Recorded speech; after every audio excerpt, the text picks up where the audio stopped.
में चल रहा है एनिमल किंगडम।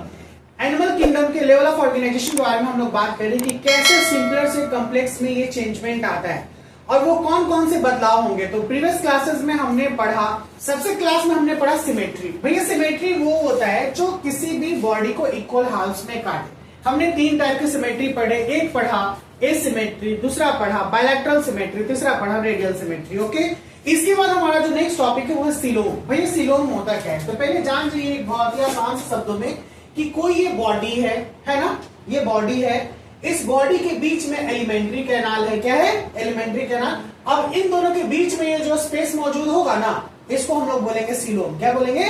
सिलोम। यानी ये बॉडी वॉल, क्या है भैया? बॉडी वॉल यानी बॉडी का दीवार और इस एलिमेंट्री कैनाल के बीच वाले स्पेस को हम लोग क्या बोलेंगे? सिलोम। जिसमें ये मौजूद रहेगा इसको बोलेंगे सिलोमेट। क्या बोलेंगे? Coelomate. Body cavity with ectoderm, endoderm और मेसोडर्म। इसका बॉडी 3 लेयर में बना होगा। ये बॉडी वॉल को बोलेंगे इक्टो, इस बीच वाले को बोलेंगे मेसो और जो अंदर वाले इसको बोलेंगे इंडो। जिसमें तीनों ये मौजूद रहेगा इसको बोलेंगे सिलोमाटा। क्या बोलेंगे? सिलोमाटा यानी सिलोम। ये आपको जब मैं फाइलम पढ़ाऊंगा ना तो ये अनिलीडा से स्टार्ट हो जाएगा। अनिलीडा, ठीक है ना, एक फाइलम है एनिमल किंगडम का। अनिलीडा, mollusc, arthropoda, Echinodermata, हेमिकॉर्डाटा, Chordata.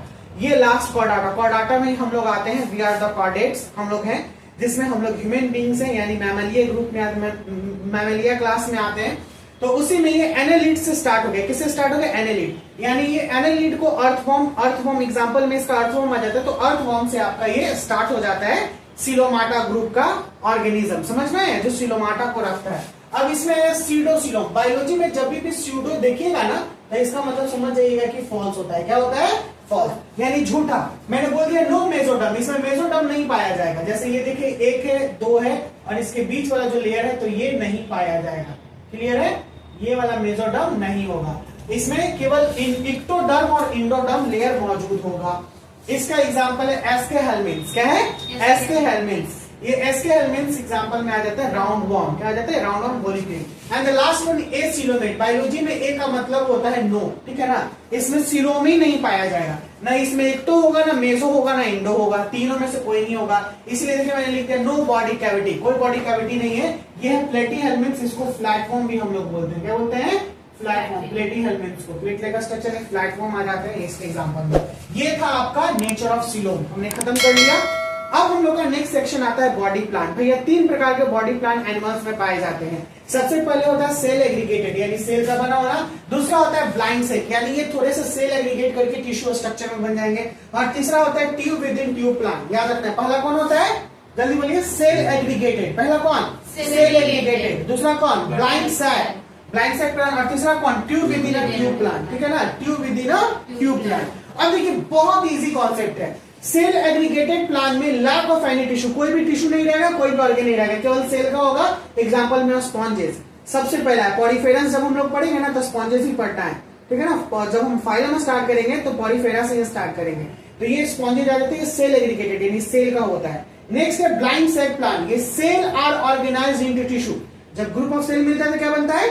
Tissue बनता है ना। मैंने बताया था प्रीवियस क्लास में। तो जब सेल साथ में मिल जाएंगे तो ये टिश्यू ऑर्गेनाइज करेगा। Simple opening, sorry single opening रहेगा इसका। यानी जैसे कि ये यहां है तो इसका माउथ जो होगा यही ओपनिंग है माउथ का, और ये ओपनिंग है तो बोल रहा है कि इसका इंजेक्शन भी यहीं से होगा, यानी खाना भी यहीं से खाएगा और निकालेगा भी यहीं से। इंजेक्शन भी क्या करेगा? सिंगल ओपनिंग से होगा। कोई दिक्कत? इसके एग्जांपल में देंगे सिलेंड्रेट्स और फ्लैटफॉर्म। ये 2 एग्जांपल है, सिलेंड्रेट्स एंड फ्लैटफॉर्म, जिसमें ब्लाइंड सेक बॉडी प्लान पाया जाता है। आपका ये बहुत ही वीवीआई सेक्शन है क्योंकि एमसीक्यू में मल्टीपल चॉइस क्वेश्चन में पूछेगा। क्या पूछेगा कि ब्लाइंड सेक बॉडी प्लान किस ऑर्गेनिज्म में मिलता है, किस फाइलम में मिलता है। तो आप सिलेंड्रेट्स और फ्लैटफॉर्म भी बोल सकते हैं। फ्लैटफॉर्म को प्लेटी हेलमिन्थ्स भी बोलते हैं। क्या बोलते हैं? प्लेटी हेलमिन्थ्स। बाउंस कर रहा है क्या? नहीं ना? क्लियर है अच्छे से? चलिए मैं नेक्स्ट स्टार्ट करूं। स्टूडेंट्स हमने अभी पढ़ा कि बॉडी प्लान कैसा होता है। तो बॉडी प्लान तीसरा नंबर का होता है tube within tube plan. Okay, ये tube within tube plan करने का मतलब होता है कि इसमें level of organisation organ system का हो जाएगा। अभी हमने पढ़ा कि जो ब्लाइंड सेक प्लान था वो टिश्यू ग्रेड का था, सेल एग्रीगेटेड सेल का था, लेकिन ये tube within tube plan किसका हो गया? ऑर्गन सिस्टम का। अब इसमें प्रॉपर डाइजेस्टिव कैनाल काम करेगा, और जो डाइजेस्टिव कैनाल स्टार्ट होता है वो प्रॉपर माउथ से स्टार्ट होता है, पता है ना, एनस पे खत्म हो जाता है, माउथ टू एनस तक। तो माउथ का काम क्या? माउथ का काम इजेशन करना, इंजेशन करना। माउथ का काम क्या? इंजेशन करना। और एनस का काम क्या? इजेशन करना। क्या करना? इजेशन। ठीक है ना, एस छूट गया था, यहाँ पे लिख लीजिएगा। Proper digestive canal is present. अब प्रॉपर डाइजेस्टिव यानी माउथ से एनस तक रहेगा, जिसको बोलते हैं प्रॉपर डाइजेस्टिव कैनाल। 2 ओपनिंग होंगे इसके, एक खाने के लिए और एक निकालने के लिए। एक खाने के लिए, इसमें खाने वाले को चीज बोलते हैं इंजेशन और निकालने वाले को बोलते हैं एनस।